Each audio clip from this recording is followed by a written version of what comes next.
اور آخری چیز بیان کر کے میرے بھائیوں بات ختم کر رہا ہوں. اسی کلیا چک کے علاقے میں ایک صاحب بتانے لگے کہ ہمارے یہاں جب جلسہ ہوتا ہے تو ہر سال بردر فلاں کو بلایا جاتا ہے. علماء کو نہیں بلاتے، بردرز کو بلاتے ہیں. کیوں؟ بردرز کی فین فالوئنگ زیادہ ہے.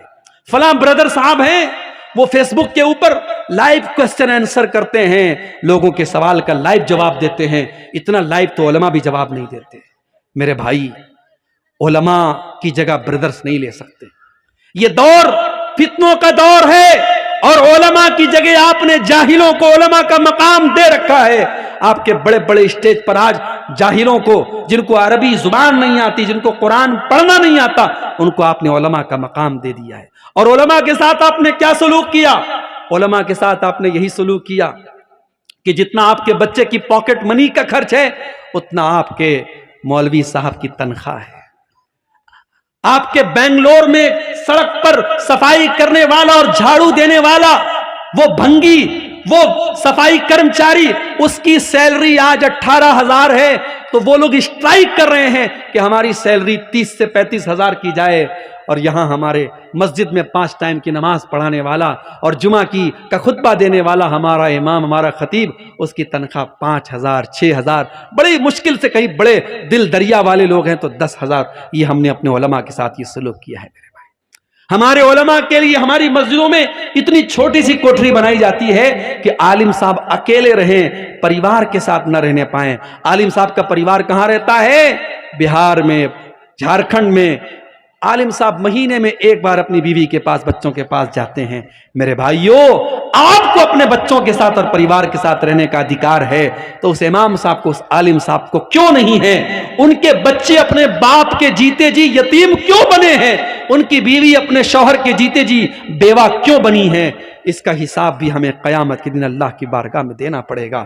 اپنے علماء کا خیال رکھو میرے بھائی، اپنے علماء کی ضرورتوں کا خیال رکھو. ان کو اتنی تنخواہ کم سے کم دو، وہ عزت کی دال روٹی کما سکیں، وہ عزت کے ساتھ دنیا میں زندگی گزار سکیں. اور جو کام عالم کا ہے وہ عالم سے کراؤ، وہ مقام کسی غیر عالم کو مت دو. اللہ کے پیارے نبی فرماتے ہیں کہ قیامت کے پہلے وہ دور آئے گا، اللہ تعالیٰ دنیا سے علماء کو اٹھا لے گا.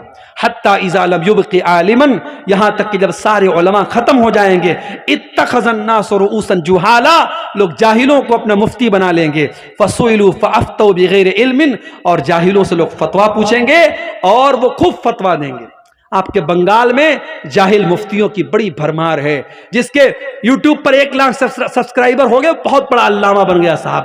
اس کے سبسکرائبر کی تعداد اور یوٹیوب چینل پر اس کو لائک کرنے والوں کے، اس کے فالوورز کی تعداد کے حساب سے یہ طے کیا جاتا ہے کہ وہ کتنا بڑا علامہ ہے.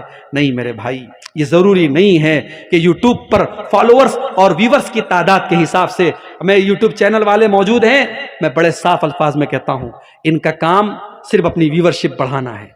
یہ ویورشپ بڑھانے کے لیے کتنے یوٹیوب چینلز والوں کو میں جانتا ہوں، میری تقریر کے اوپر وہ تھمبنیل لگاتے ہیں، واللہ مجھے دیکھ کے شرم آتی ہے. مجھے ڈیلی لوگ واٹس ایپ پر بھیجتے ہیں، مولانا آپ کی تقریر پر دیکھیں یہ تھمبنیل لگایا. ابھی رام مندر کا مسئلہ چل رہا ہے، میں نے کسی تقریر میں ایک لفظ ہی رام مندر پر نہیں بولا ہے، لیکن رام مندر پر عبدالغفار صاحب بھڑکے، مولانا عبدالغفار صاحب نے یہ بولا وہ بولا. کتنے چینل والوں نے فرضی آڈیو میں کچھ ہے، تقریر کچھ ہے، تھمبنیل پہ انہوں نے رام مندر لگایا ہے. اور سب جانتے ہیں کہ میں اتر پردیش کا رہنے والا ہوں، میں ایک مدرسے میں ٹیچر ہوں، سارے مسئلے لوگوں کو پتا ہے، پھر بھی یہ چینل والے باز نہیں آتے ہیں. میرے بھائیو، ایسے دور میں ہمیں اور آپ کو اور ہوشیار رہنے کی ضرورت ہے. ویورشپ کے حساب سے اور لائک کرنے والوں کے حساب سے علم طے نہیں ہوتا ہے. آپ مستند علماء، آپ کے علاقے کے، بنگال کے، بہار کے، جھارکھنڈ کے جو آتھینٹک علماء ہیں، جن کی عمریں گزری ہیں قرآن و حدیث کی خدمت کرنے میں، ان سے آپ اپنے تعلق کو مضبوط کیجئے، ان سے اپنے کنیکشن کو مضبوط کیجئے، ان سے فتویٰ پوچھئے. جھارکھنڈ کے بہت بڑے عالم تھے، اللہ مغفرت فرمائے، مولانا عبدالعزیز حقانی صاحب انتقال کر گئے. دھیرے دھیرے دیکھیے ابھی مولانا اشرف الحق رحمانی صاحب بیمار چل رہے ہیں، ان کے حق میں دعا کیجیے، اللہ ان کو شفاء کاملہ عاجلہ عطا فرمائے. جو ہماری جماعت کے بزرگ علماء ہیں، جو حقیقت میں عالم ہیں، وہ دھیرے دھیرے دنیا سے جا رہے ہیں. کتنے علماء دنیا سے چلے گئے اور کتنے علماء بیمار ہیں. میرے بھائیوں، علماء سے جڑ کے رہیے، اور جب دنیا میں کوئی میٹر ہو جائے، ہر میٹر پر اپنی رائے مت دیجیے.